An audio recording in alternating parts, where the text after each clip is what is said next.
welcome to Halloween Horror Month, all you boils and ghouls. This whole month for Halloween, we are going to be looking at the works that are direct adaptations. I said that real weird. Direct adaptations, as also uh, inspirations of one elder god himself, H.P. Lovecraft. So, all month long, each week, we're going to talk about a movie that was either an adaptation of or inspired by the works of one H.P. Lovecraft, and all the wild cosmic horror you can handle in 1 month. And starting off, we're going to be talking about one of the uh, main names in filmmaking when it comes to Lovecraft adaptations.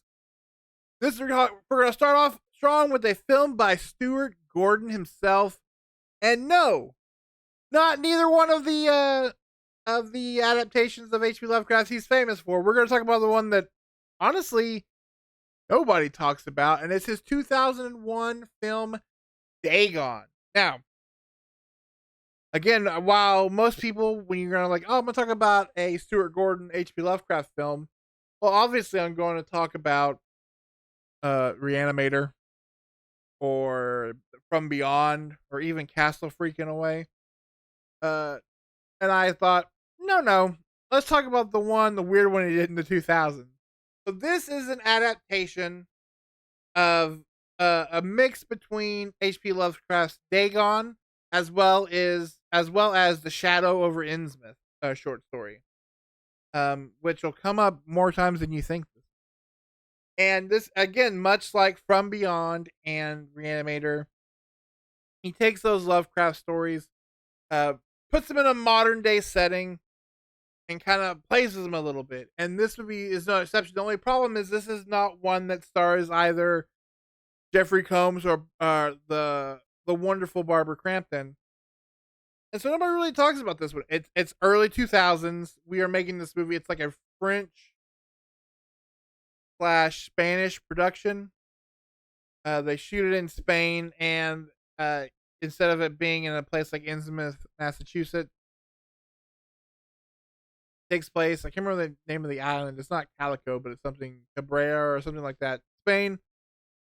And it's about a young rich man and his friends who are shipwrecked and run afoul of this small fishing village that just so happens to be full of fish people known as the Deep Ones in Lovecraft lore, and their worship of the elder god Dagon, and the sacrifices they must need to make in order to live forever with Dagon in the ocean depth. And so, again, honestly, of the three, this is probably his most ambitious story. However, this is also one, again, made in the early 2000s for way less money than even those movies were made for, the other previous adaptations with practical effects. And so what kind of gives a lot of charm to this movie, for me, myself anyways, and I think Amber, who I made watch it to the most point, is it's kind of early 2000s atrocious CGI charm, because it has some amazingly terrible CGI.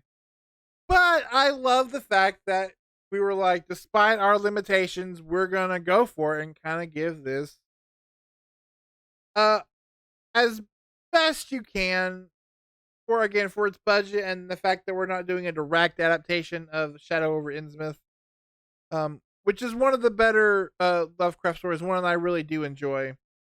The stuff with the Deep Ones and the weird fish cult stuff is so weird, and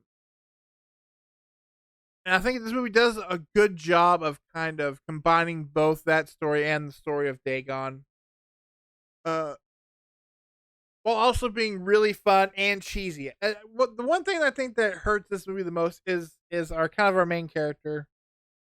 And the actor's great. He shows up again in Stuart Gordon's his first season episode of Masters of Horror, where he adapts Lovecraft's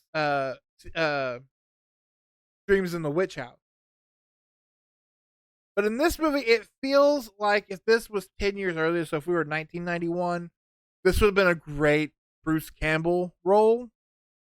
But instead, it's 2001, and we're kind of having this guy play very much a Bruce Campbell-esque character without really having any of the charm that Bruce Campbell would bring to a role like this. And so that hurts it. Again, the CGI is not great. This movie does clip along though at a very fast pace, and when you do actually get some of the fish effects, the people mutating into fish people, some of the there's a scene where a man is skinned alive. That scene is gnarly, and all of that works. It's just when you get into our high priestess and the image of Dagon himself, what little you see of the elder god.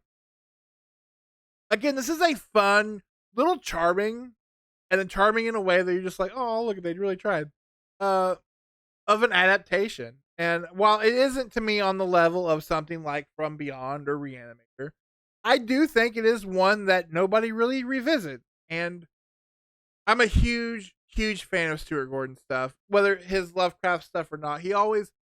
All of his horror films, especially those ones from the 80s, always had a sense of kind of glee behind him, like just kind of like a almost like a grandpa watching you open a Christmas present, kind of glee behind the mayhem of the film. This movie doesn't have it. It hints at it every once in a while, but never really gets to there.